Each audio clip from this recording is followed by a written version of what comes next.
এই জন্য ঐক্য হবে ইমানের উপরে, ঐক্য হবে ইসলামের উপরে, ঐক্য হবে আকীদার উপরে, ঐক্য হবে মাসালার উপরে। আমাদের ইমান ঠিক, আমাদের ইসলাম ঠিক, আমাদের আকীদা ঠিক, সব ঠিক হয়ে যদি আমাদের সাথে কেউ আসতে চাও, ওয়েলকাম। কি বলছি বলেন?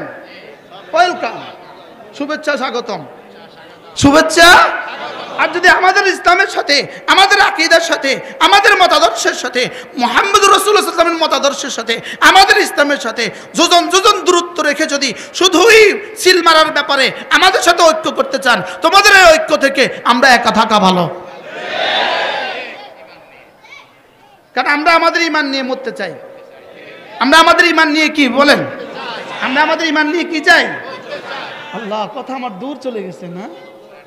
হ্যাঁ, তাহলে মুহাম্মদুর রাসূলুল্লাহ সাল্লাল্লাহু তাআলা আলাইহি ওয়াসাল্লামের চোখের ইস্তেমাল কেমন ছিল, কানের ইস্তেমাল কেমন ছিল, জবানের ইস্তেমাল কেমন ছিল, হাতের ইস্তেমাল কেমন ছিল, পায়ের ইস্তেমাল কেমন ছিল, দিমাগের ইস্তেমাল কেমন ছিল, নিজের জীবনের, তার জীবনের সকাল বেলা কেমন ছিল, দুপুর বেলা কেমন ছিল, বিকেল বেলা কেমন ছিল, সন্ধ্যা বেলা কেমন ছিল, তার রাত কেমন ছিল, তার দিন কেমন ছিল, তার শুভ শাম কেমন ছিল, সকাল সন্ধ্যা কেমন ছিল, তার অন্ধকার কেমন ছিল, তার আলো কেমন ছিল, তার বিবির কাছে কেমন ছিল, নাতিদের কাছে কেমন ছিল, সন্তানদের কাছে কেমন ছিল, মেয়েদের কাছে কেমন ছিল, জামাইয়ের কাছে কেমন ছিল, সাহাবাদের কাছে কেমন ছিল, ইমাম হিসাবে কেমন ছিলেন, বাবা হিসাবে কেমন ছিলেন, সেনানায়ক হিসাবে কেমন ছিলেন, রাষ্ট্রপ্রধান হিসাবে কেমন ছিলেন।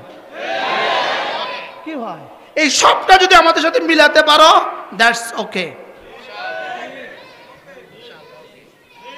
কি বলছি বলেন? তাহলে গুড অ্যান্ড ওয়েলকাম, আসো। তাআলাউ ইলা কালিমাতিন সাওয়াইন বাইনানা ওয়া বাইনাকুম। কি হয়, তাহলে বলবো আসো আসো। এমন ঐক্যের জন্য আমরা দিল প্রশস্ত করে বসে আছি। কি হয়, আর এখানে কোনো ছাড় দিবা, কোনো ছাড়ে ঐক্য হবে না। কি বলছি বলেন? কোনো ছাড়ে কি হবে না বলেন? আমার ইসলামকে জলাঞ্জলি দিয়ে ঐক্য হবে না, আমার ইমানকে জলাঞ্জলি দিয়ে ঐক্য হবে না, আমার তাসাউফকে জলাঞ্জলি দিয়ে ঐক্য হবে না, আমার ইহসানকে জলাঞ্জলি দিয়ে ঐক্য হবে না। কত দূর চলে গেছে না?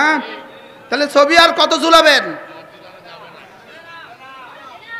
আচ্ছা, 30 টাকার সাবানের জন্য কত বড় ছবি ঝুলিয়েছি। 30 টাকার সাবানের জন্য নগ্ন ছবি দেশে ঝুলাইছে না? ঝুলাইছে না? ওই যে ছোট্ট একটা মুখে মুখে মাখে, এটার নাম কি? আরে কিউট বা একটা কিছু কর না, বেজলিন। বেজলিন আমার মনে পড়ে না আমি জীবনে কখনো মাখছি বলে, আলহামদুলিল্লাহ। কোন আমি আমার এই ঠোঁটে জীবনে বেজলিন দিছি বলে আমার মনে পড়ে না। যেটা খুব জরুরি নাকি? বুঝেন না কথা? যেটা খুব জরুরি না, কিন্তু এই জন্য এদেশের শহরে শহরে, গ্রামে গ্রামে বড় বড় 70 ফিট আর 80 ফুট আর 120 ফুটের, হ্যাঁ কি বলে এটাকে, আরে ভিউ নিকট ভিউ আর দূর ভিউ, এরকম বড় বড় বিলবোর্ড আর নগ্ন নারী আছে না নাই বলেন? আপনি কি মনে করেন এই শুধু কিউটিটা বিক্রির জন্য এত বড় নগ্ন ছবি দেওয়া হয়েছে? না, এই কিউট বিক্রির জন্য নগ্ন ছবি দেওয়া হয় নাই। এই কিউট বিক্রির জন্য নগ্ন ছবি দেওয়া হয় নাই। শুধু এই সাবানের জন্য এই নগ্ন ছবি দেওয়া হয় নাই। এই নগ্ন ছবি দিয়েছে শুধু এই জাতিটাকে ধ্বংসের জন্য। কি বলছি বলেন? এই নগ্ন ছবি কেন দিছে বলেন? শুধু জাতিকে কি করার জন্য? আমার সাথে আপনি দ্বিমত পোষণ করতে পারেন, মতের স্বাধীনতা তো আপনাদের আছে। দেখুন, আপনি কল্পনা করেন একটা কিউটের সাথে এত বড় নগ্ন ছবি হবে কেন? একটা সাবানের সাথে এত বড় নগ্ন ছবি হবে কেন? এগুলো দেখার কি এদেশে কেউ নাই? কি হয়, এগুলো দেখার কি এদেশে কেউ নাই? আজকে আমাদের আল্লামা, আমাদের বাইতুল মুকাররমের জাতীয় মসজিদের খতিব আল্লামা আব্দুল মালিক দামাত বারাকাতুহুম, এই মানুষটাকে এই জাতি চিনে নাই। আল্লামা আব্দুল মালিক দামাত বারাকাতুহুম, সারা পৃথিবী যদি 3 জনকে আলেম ধরা হয়, একজন ধরা হবে আল্লামা আব্দুল মালিক।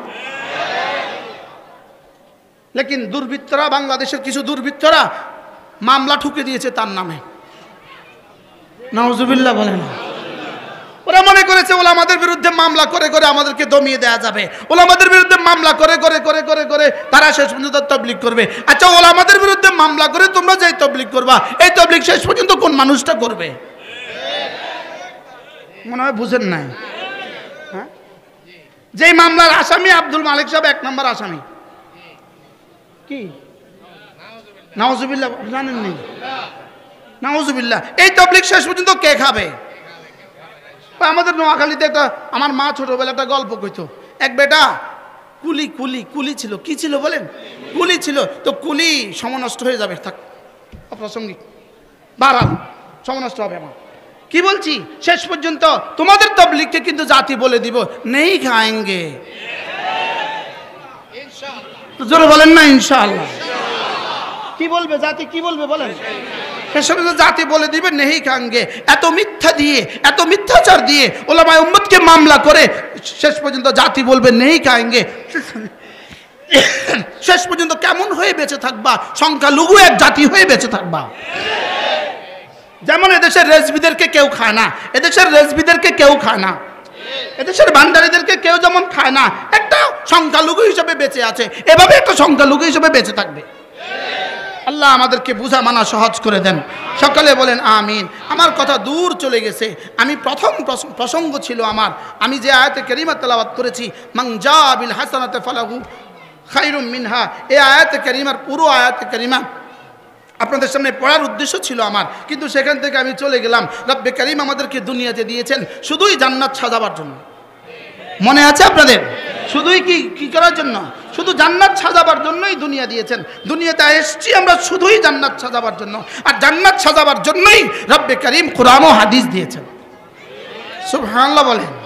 জান্নাত সাজাবার জন্য কি দিয়েছেন? কোরআন ও হাদিস দিয়েছেন। আপনি দিন শিখবেন, কোরআন ও হাদিস পড়বেন না। দিন শিখবেন, কোরআন ও হাদিসের কাছে যাবেন না। দিন শিখবেন, মাদ্রাসার কাছে যাবেন না। আপনি জামা, ফ্যাক্টরি ছাড়া কাপড় সম্ভব না, ফ্যাক্টরি ছাড়া কাপড় সম্ভব না, ফ্যাক্টরি ছাড়া জুতা সম্ভব না, ফ্যাক্টরি ছাড়া মোবাইল সম্ভব না। ঠিক তেমনি ভাবে মাদ্রাসা ছাড়া ইসলাম সম্ভব না। কি বলছি বলেন? বলেন মাদ্রাসা কি না বলেন? মেডিকেল কলেজ ছাড়া ডাক্তার হওয়া সম্ভব না, বুয়েট ছাড়া ইঞ্জিনিয়ার হওয়া সম্ভব না। ঠিক তেমনি ভাবে মাদ্রাসা ছাড়া ইসলাম সম্ভব না। কি বলছি? মুখস্থ করেন, মাদ্রাসা ছাড়া কি সম্ভব না? আমি এখন এক স্লোগান দেই, শুধু এক স্লোগান, বলেন মাদ্রাসা। আবার বলেন, সবাই বলেন মাদ্রাসা। মাদ্রাসা বলেন, মাদ্রাসা ছাড়া ইসলাম হবে না। বলেন মাদ্রাসা ছাড়া ইসলাম কি? মাদ্রাসা ছাড়া ইসলাম হবে না। মাদ্রাসা ছাড়া মুয়াজ্জিন হবে না, মাদ্রাসা ছাড়া ইমাম হবে না, মাদ্রাসা ছাড়া খতিব হবে না, মাদ্রাসা ছাড়া ওয়াইজ হবে না, মাদ্রাসা ছাড়া মুফতি হবে না, মাদ্রাসা ছাড়া মুজাহিদ হবে না, মাদ্রাসা ছাড়া তাবলীগ হবে না। কি? যেহেতু ফ্যাক্টরি, কি বলছি? ফ্যাক্টরি। তো ফ্যাক্টরি ছাড়া কি হবে? ফ্যাক্টরি ছাড়া কিছু হবে? ফ্যাক্টরি ছাড়া কিছু কি হবে না। এই জন্য মাদ্রাসা কোরআনে কারিমের ফ্যাক্টরি, শুধু কোরআনের শব্দের ফ্যাক্টরি নয়। মাদ্রাসা কোরআন বলতে যা বোঝায় সব কিছুর ফ্যাক্টরি, হাসানা বলতে যা বোঝায় সব কিছুর ফ্যাক্টরি, মাদ্রাসা জান্নাতে যাওয়ার জন্য যা যা লাগে সব কিছুর ফ্যাক্টরি। আমি কি ক্লিয়ার করতে পারছি আপনাদেরকে? বলেন কি বলছি? বলেন। দাঁড়ানো আছে, আপনারা বলবেন না। বলেন মাদ্রাসা ফ্যাক্টরি। বলেন আবার বলেন মাদ্রাসা কি? মাদ্রাসা কি? কিসের ফ্যাক্টরি? মানুষ গড়ার ফ্যাক্টরি। মানুষ গড়ার কি ফ্যাক্টরি? মাদ্রাসা মানুষ বানায়। মাদ্রাসা কি বানায়? এই মাদ্রাসা সেই মাদ্রাসা। সুবহানাল্লাহ। আল্লাহ আমাদের সকলকে কথাগুলো বোঝা মানা সহজ করে দেন। সকলে বলেন আমিন।